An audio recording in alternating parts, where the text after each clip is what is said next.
Hi. Welcome, or welcome back to Remembering Perfection.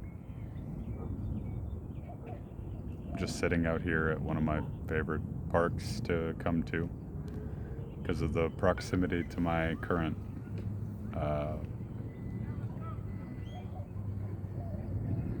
location that I lay my head at night. Home, you might call, but really more and more I'm coming to the realization that it's home's not somewhere that's outside of you. I mean, just like everything else, really. Home is most certainly inside of you, and you should consider wherever it is that you are at the given time as home. So I guess I'm home right here, but where I lay my head at night, it's close to. And with the beginning of this, if you can't already tell, more than likely the trajectory of this is going to be a lot of rambling and very random directions. It's the way that my mind works most of the time, but I've been sitting here. I'm thinking about what I even would want to talk about.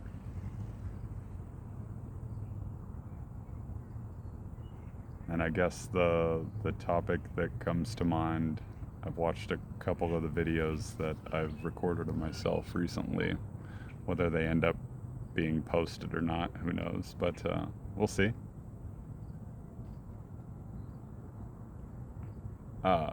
But I've been thinking about habits and how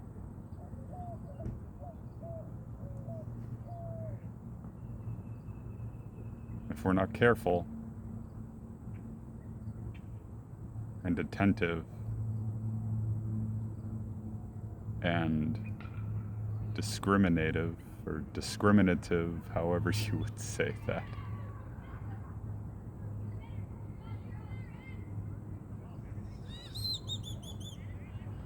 you can be a slave to habits.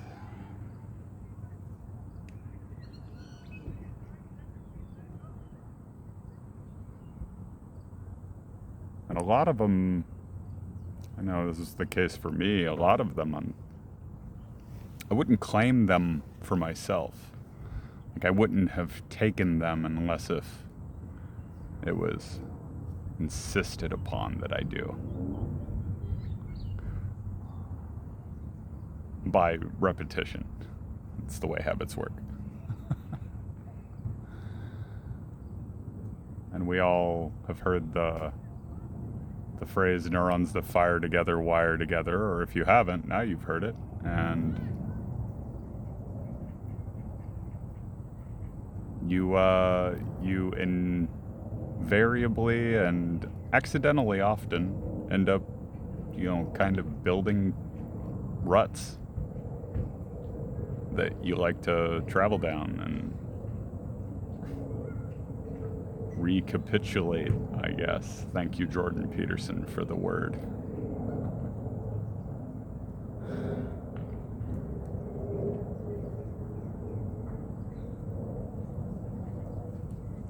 And it's a very personally meaningful time for me, given that I'm 35 years old now. And that's the landmark, or that's the reference that I've heard several of these teachers that are coming out and talking about habits, like Joe Dispenza and RJ Spina. I'm sure there are others, perhaps Bruce Lipton, maybe he's a part of that category. But he some more talks about belief, either way. If you habitually believe disempowering things about yourself, what do you expect for your life to become, really? if you don't think that you can do things, this, that, the other.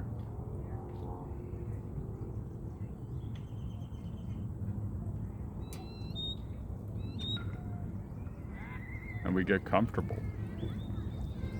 That's part of the reason why the habits develop, I think, you know? Is because they put us in a comfortable state. That's where we like to be.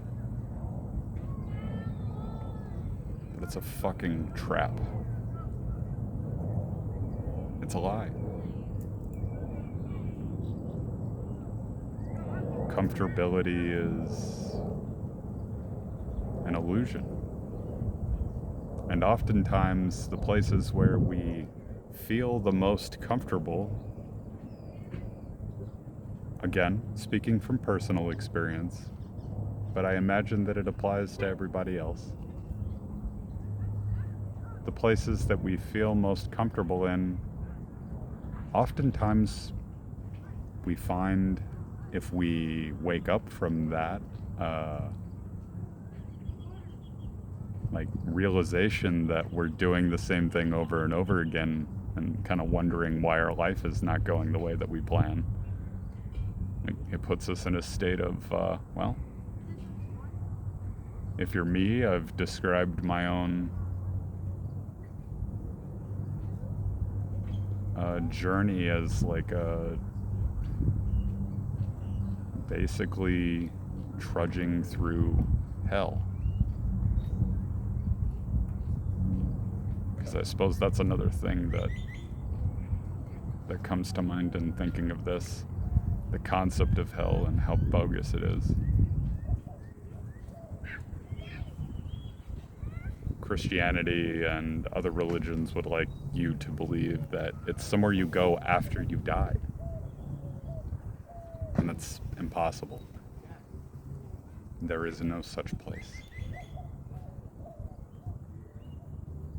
And it's tragic that people believe that there is such a place as hell where you burn for eternity.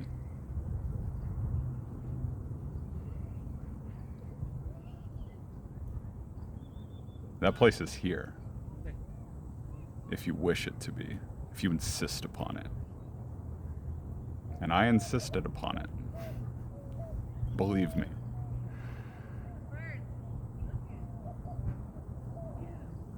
The easiest way to get there is to deny that there is a higher power, if that's what you want to refer to it as. God, source, creator.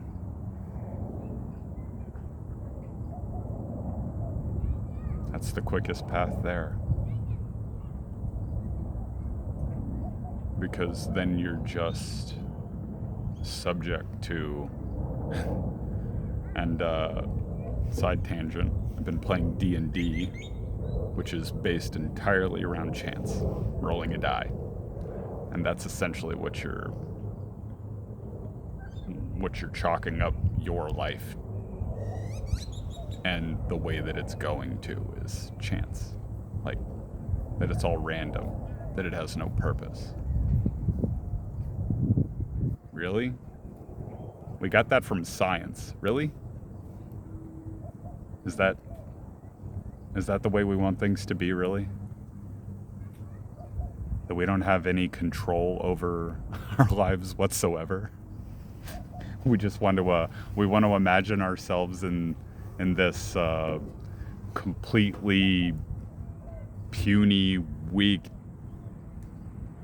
disgustingly ineffectual, like unable to do anything for ourselves kind of a what mindset. Why it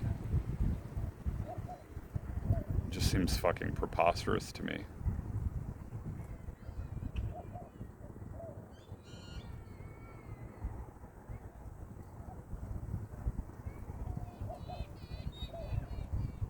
We were created in the image of God.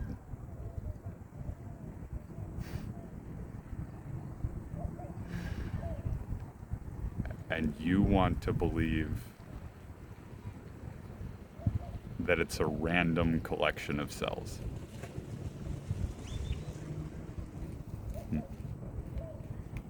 If you subscribe to the whole scientific thing. I mean, science is coming around even too. If you're paying attention to science, science is realizing, oh, wow, how wrong we got it.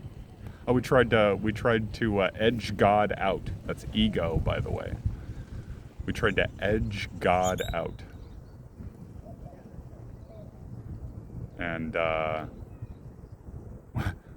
we accidentally figured out, can't do that shit. Imagine that.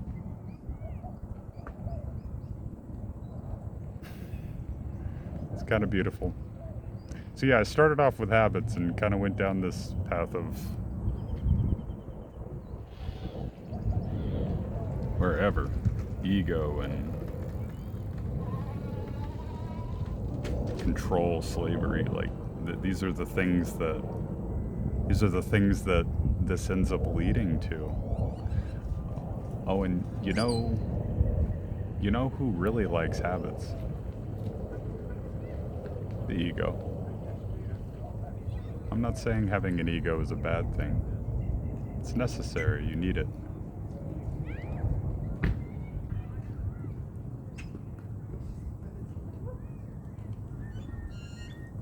But letting your ego control the show and pretending as though that's what you are, when that's a character you made.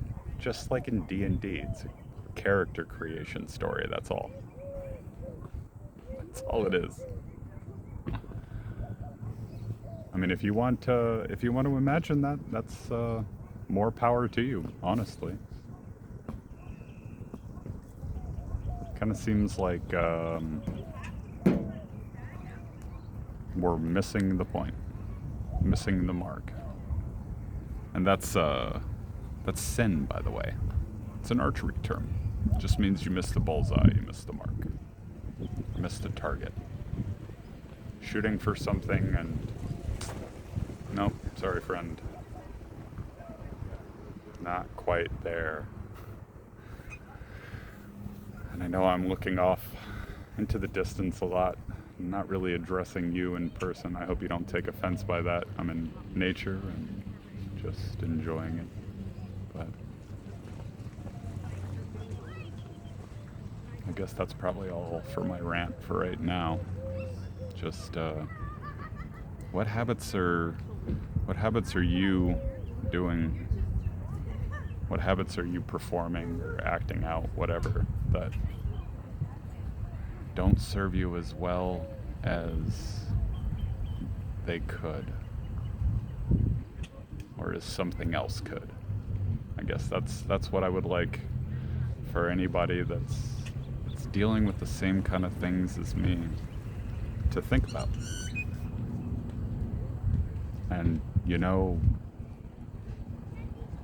have the say so. You can change anything you want whenever you want, but it helps to be aware of it first. So I guess that's where we miss it a lot, is by numbing ourselves or distracting ourselves enough to not be aware of the things that we're doing that aren't helping us that much and aren't leading us to our most fulfilled and happy and passionate, loving, complete, whole, all these things, that path that probably every one of us wants to be on.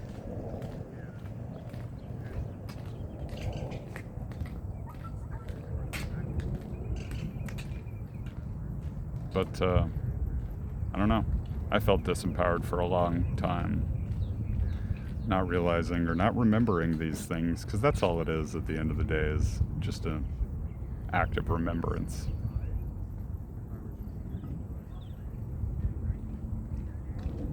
Or a fact of remembrance, or whatever you'd like to say. Anyway, I guess I'll stop rambling for now and think about those habits. Think about where your life is in comparison to where you'd like it to be. how much money you make and all these other, tangible, physical things, whatever. And do you want it to be better? Well, you're the problem. I hate to say it. You're the problem if things aren't going the way that you want them to. But it's okay. You can change. And I believe in you. And I love you. And I pray that everything that you want to happen happens for you. And it will. As soon as you start putting your attention and focus on it. Your focus and attention, whatever. God bless you. Peace be with you. Have a great day. Until next time.